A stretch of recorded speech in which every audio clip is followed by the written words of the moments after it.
Ahsoka, Balance of Truth, Book 2. Chapter 12. The impossibility of breaching the entirety of Imperial data should be noted. However, Protocol 17 has opened the lid on multi-phase encryption. Walker Audenhone informed Grand General Tagg as they walked through the Grand Corridor. Striations of gray and white teemed through the highly polished black stone, imported from some Outer Rim territory Walker didn't remember, seeming to absorb the clacking sound their boots should be making. In the wake of discovery, it is always important to note the opportunity exposure presents, Grand General Cassio Tagg responded, his lips pulled into thin lines. Referring to DS-1 isn't entirely out of context. However, we are all aware that Yavin 4 was but one of many strongholds. The cackling voice of Viceroy Grijatis interluded. Doesn't this man have anything else to do? Walker asked himself. In point of fact, that is not what I was referring to at all, Viceroy. Perhaps less interruption and a steady dose of paying attention would be recommended, lest we find ourselves talking about vastly different topics altogether, Tagg snapped, surprising Walker with both his witticism and audacity.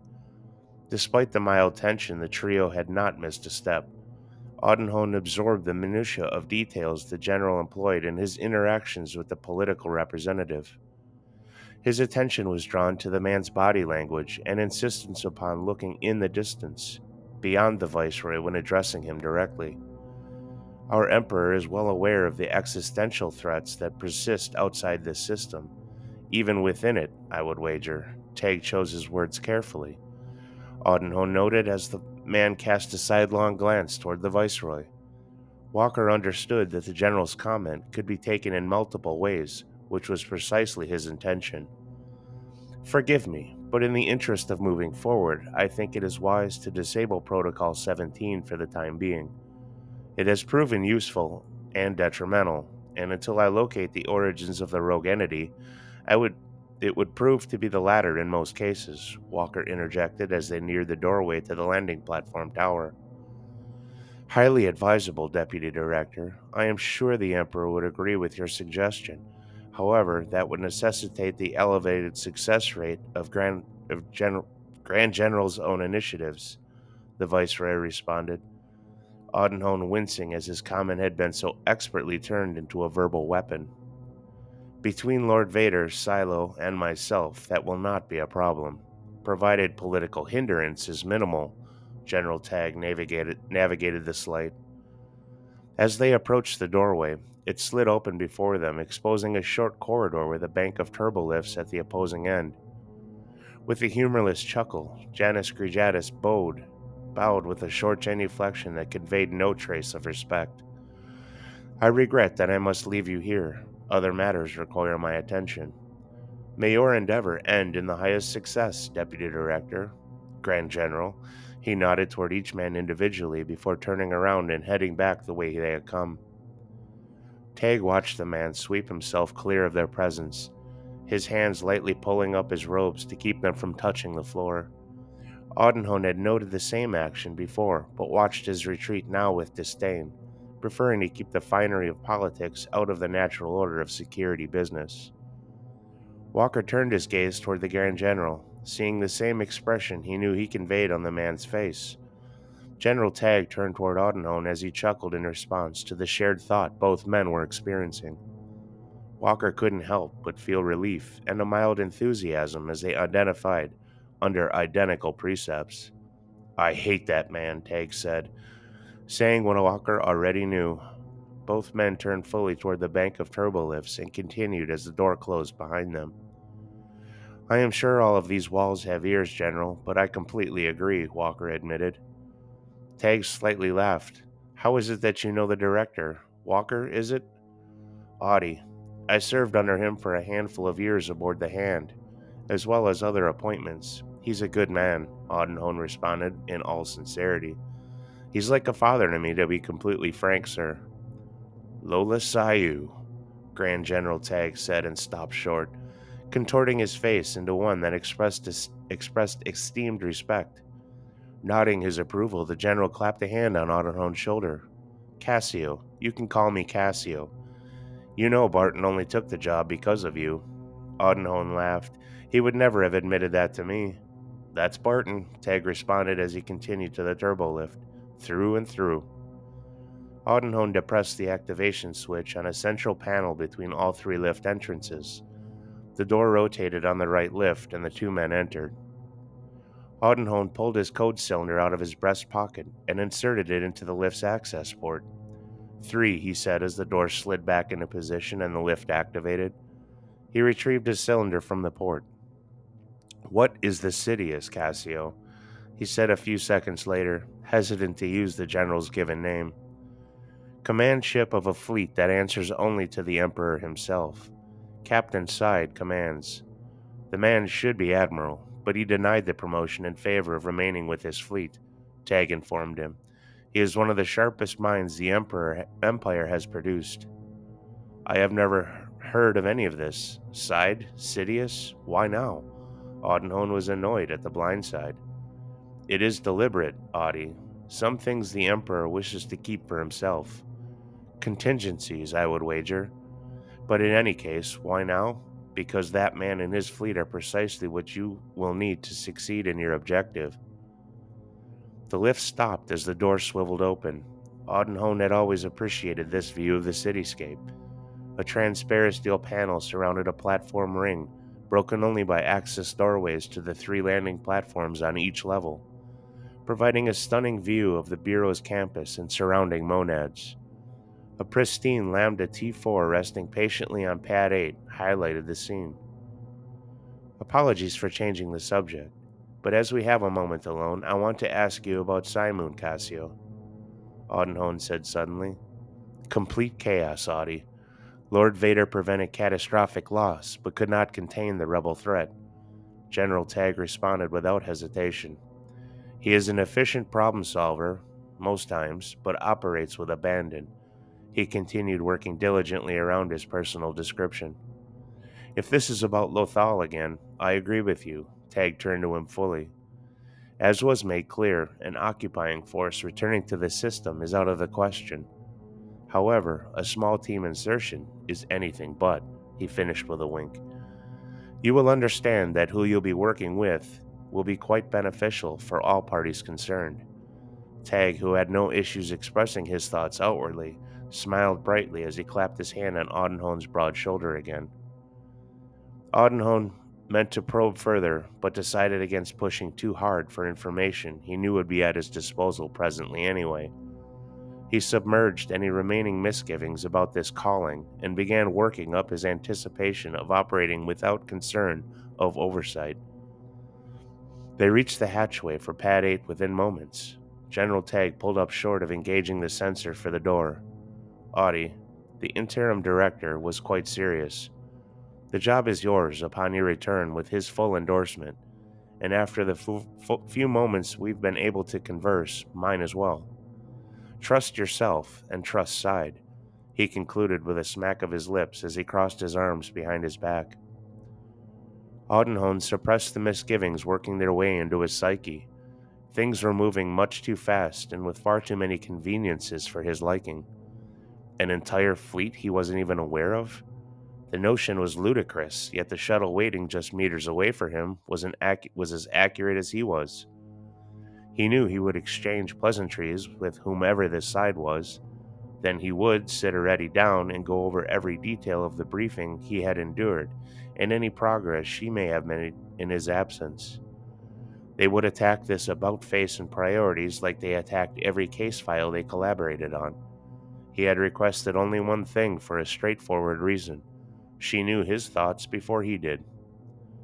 With a slight bow and a quick "sir," Audenhone turned to exit the tower with a renewed vigor. Sure, he was in over his head, yet determined to take full advantage of the opportunity to dive into data he had previously not had access to. As the door opened for him, a brisk crosswind reminded him to secure his footing as he approached the shuttle. The 4 boarding ramp lowered for him as 2 armored troopers decanted to take up positions on either side of it. Dark gray armor, streaks of black and trimmed in red, reminded him of the dark trooper prototypes that had crossed his attention some time ago, yet they seemed even more imposing for some reason. Audencombe glanced over his shoulder to see Grand General Cassio Tay give him a departing wave before returning to the lift entrance. The man looked defeated to Walker, an inevitable surrender to the pressures that had been at his heels for the last 6 months. If not for Dantooine, the man wouldn't even be alive, Audenhone reminded himself, a fact the general was likely reminded of daily. He had to give the man credit for how he handled himself through it all, Walker realizing that he had hoped the man would succeed in his endeavors. He turned back toward the shuttle's ramp, and without any further hesitation, ushered himself aboard without giving the troopers a second glance. Reddy Sigourney, the lone passenger in the shuttle's expansive cabin, was busy hammering away at her personal datapad as Walker Audenhone cleared the boarding ramp. He did his best to contain the smile he knew would betray him otherwise, shook his head slightly and asked, knowing the answer, "Is there nothing that would stop you from your work already?" "Sir?" She looked up from the screen only long enough to register the rhetoric within the question. "An idea I had to trace that rogue signal. We wouldn't be able to prevent it from accessing sensitive data, but this algorithm will map its activity, giving us both likely source area and past action," she said after returning her gaze and focusing on the well-worn datapad in her hands. Audenhone took note of the small cables that ran from the device into one of the packs she had unloaded onto the seat adjacent to her. "A wise precaution," he stated with a hint of both sarcasm and appreciation, nodding toward the pack. She patted to the seat on the other side of her, Walker taking the cue that she didn't wish to speak louder than necessary as he cleared the distance in 3 long strides, swiveled himself, and sat down next to her. "I don't trust anyone, sir, not even you," she whispered with a tight smile across her lips. He laughed slightly at the comment, slapping his knees with his massive hands and pushing himself back into the headrest. Several blasts of air brought his attention to the boarding ramp, the sentry troopers taking positions on fold-out metallic seats inside, despite the empty cushioned acceleration chairs throughout the cabin. His focus again honed in on the armor. The color scheme, he had to admit, did inspire thoughts of intimidation, an inferiority in their presence he couldn't explain. It was the surface of the armor itself that caught his attention fully. There was no luster, no reflection of direct or ambient light, a dull, flat gray that absorbed it all. He noticed the porous nature of the surface, explaining the dull sheen, yet creating more question than answers as they sat facing each other. They could feel the rumble through the shuttle as the boarding ramp sealed itself with a high-pitched hiss, the repulsors pushing them effortlessly off and away from the landing pad. Audenhone noted the sudden headache, and it was just as sudden and it was just as sudden retreating as the entirety of the cabin pressurized in preparation for space travel. This process would have been spaced out more uniformly to negate the effects in a more casual transport, but he knew this was anything but ordinary. "I didn't have much time to gather our things, but you have several clothes changes," Already said without taking her eyes off the datapad screen. "The rest of our gear," she began patting the pack next to her, "what I could bring anyway." "You did fine already, and thank you," he said with sincerity. "Sir, I understand the general idea of our mission, but this does not look like non-military assets to me," Already responded in her matter-of-fact tone. "So much for secured classified briefings," Walker said with an audible laugh. Already dropped the datapad to her lap and turned her head to face him. "As you said, sir, the walls have ears," her sly smile creasing her lips again. However, none of her other features conveyed any sentiment. He couldn't agree more with her assertion. She had noted the troopers, their non-standard issue FWMB-10 heavy blasters, and dual-holstered STW-48s, more firepower alone than any trooper he had ever seen before. He mentioned the Sidious. Any idea what that refers to? Definition notwithstanding? IGV-55 surveillance vessel. "It appears we won't be entirely out of our element," Already said, busy tapping and swiping away at her datapad again. They both felt the jolt as the ship angled its trajectory skyward and sped away, avoiding all the sky traffic lanes exiting Coruscant. Minutes later, they began to decelerate, a detail Audenhone had only noted from his years of service in deep space, despite not having any visual point of reference or perspective. They heard sudden discharges fire through the ship as its maneuvering jets angled their trajectory. A loud clunk from below their feet answered Audenhone's unspoken thoughts concerning docking a T4 with an IGV. "This is going to be a little disorienting already," he said, eyeing the hatch centralized in the cabin's floor. "I understand the basics of it, sir," she responded by tucking her datapad into the pack and securing it. The armored troopers got up from their fold-out seats and proceeded toward them, stopping at the circular access hatch in the floor. An audible whine chimed through the cabin as one reached down to flip open a small access panel and punched in a string of characters, just as quickly closing the panel with a click. After a few seconds' delay, the hatch doorway swung open, exposing a small cylindrical tube with a short ladder extending to an adjacent opened hatchway. Already got up and peered through, feeling a slight wave of nausea grip her, understanding at that moment what Audenhone had warned her of. She was staring at the ceiling of whatever compartment the IGV's access hatch opened into. "Just do as I do," Audenhone advised her as he got to his knees and pulled himself into the cylinder by way of the ladder, disappearing into the cabin above them within seconds. Already was sure that was how to describe their orientation, but her mind repeatedly registered that they would be descending. The nausea became more intense the longer she thought about it, and she decided to work out the final calculation of her algorithm mentally, rather than focus on the task at hand. "Toss me the pack already," Audenhone said through the opening. Again, Already could not wrap her mind around the physics involved as she looked at the pack and dropped it through the hatch. And sure enough, she saw his hand extend to grab it from the adjoining compartment. "Hold on, sir, I'll grab our other bag." She quickly retrieved their personal belongings and dropped them through the hatch. Blowing out tenuous breaths, she repeated his actions and climbed into the cylinder. Hand over hand, she pulled her way through, feeling as though she were standing on her head. The closer she got to Audenhone, the more at ease she felt as gravity began to normalize, and her actions began feeling more natural, until she peered her head through the hatchway to see him waiting for her with his arms folded across his chest. "I don't ever want to do that again," she said as the nausea finally subsided.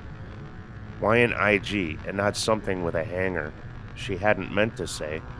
"It is quite difficult to transfer personnel, I'd wager." She decided to finish the thought out loud.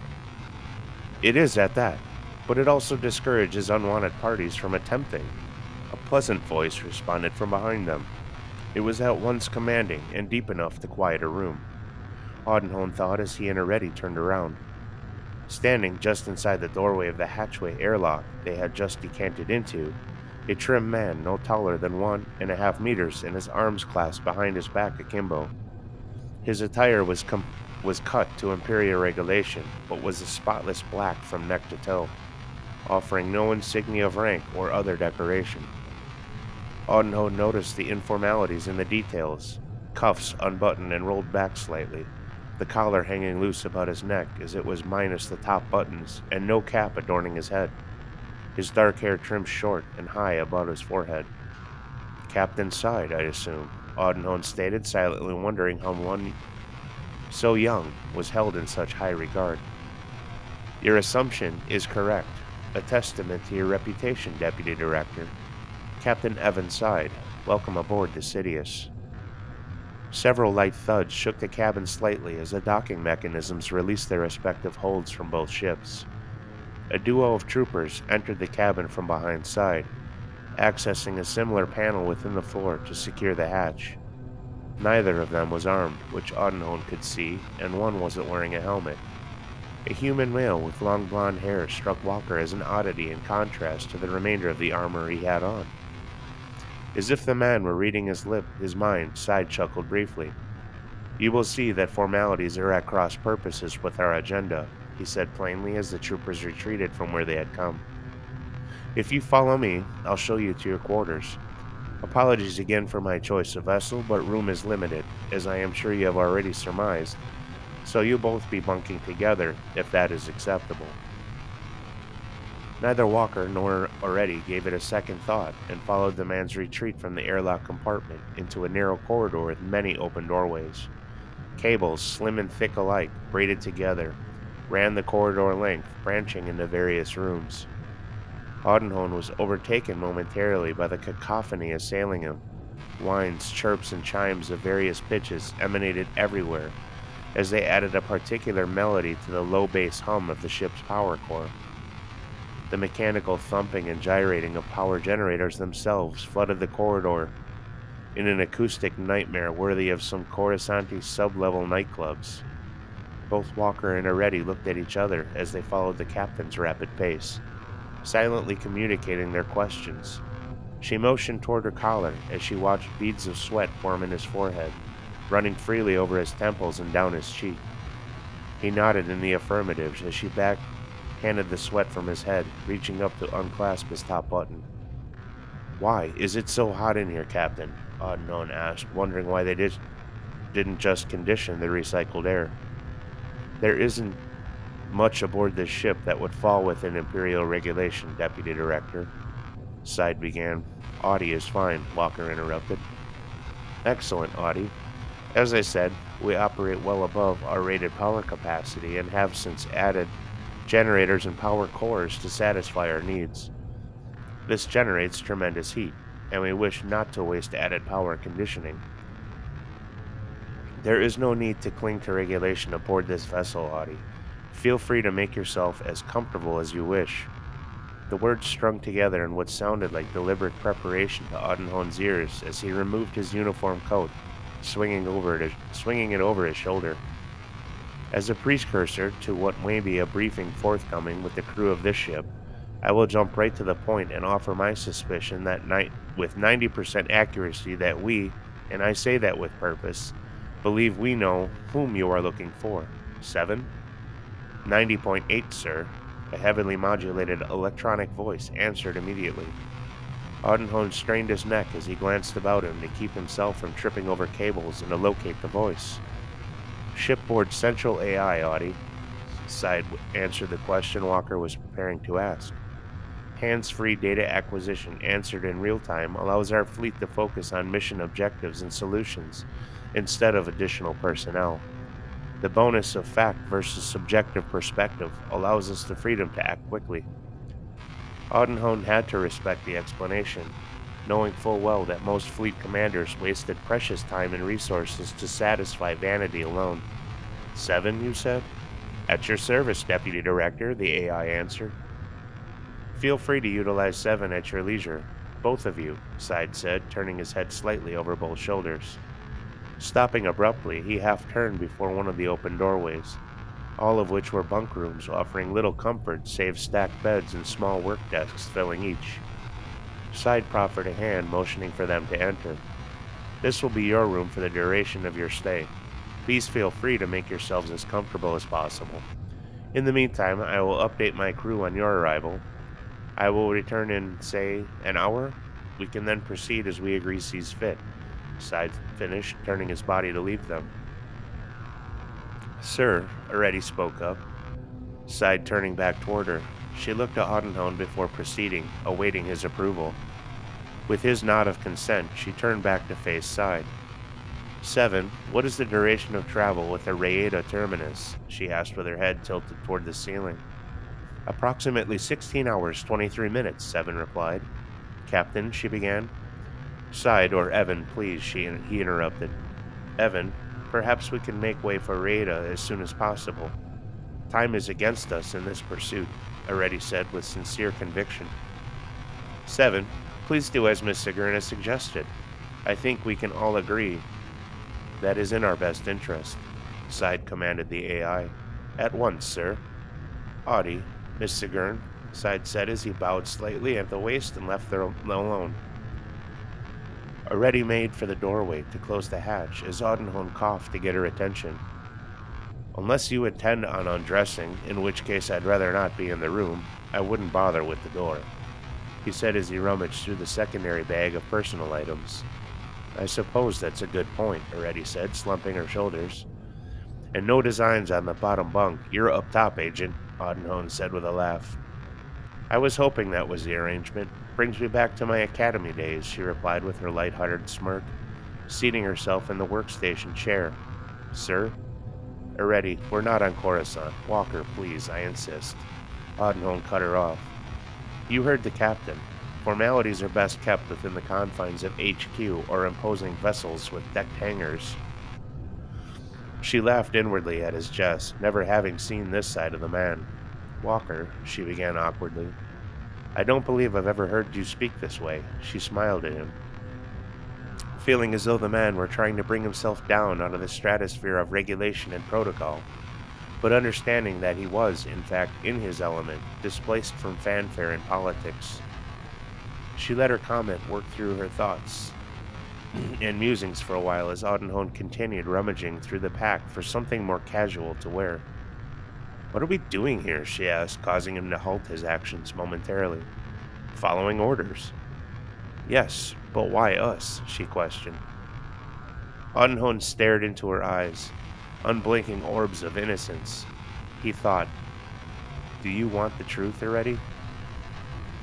The condemning looks her eyes adopted as he continued staring into them told him she would accept nothing but the truth. A tilt from her head suggested he get on with it. We're expendable, he said, maintaining his gaze. I have been promised directorship following an impossible mission. Walker, you wouldn't turn down an impossible mission anyway. Why tempt you with promises of anything? Heretti asked out of genuine curiosity, adopting a pensive expression as she fumbled with her fingers. Already, they fully understand how exposed our empire is without extensive encryption coding. I don't need to tell you this. What they need, when things go absurdly wrong, is someone to take the fall when the exposure goes critical, Audnholm said without remorse or melancholy. It was spoken as a matter of fact. All right then, she said, clapping her hands as she jumped out of the chair. Let's figure this out. I concur, he said, his smile returning. Things are about to get very interesting, I think, Heretti exclaimed. Indeed they are, he said, returning to the pack. He tossed his items from both hands back into the pack with a sharp exhale. Where the hell are my pants?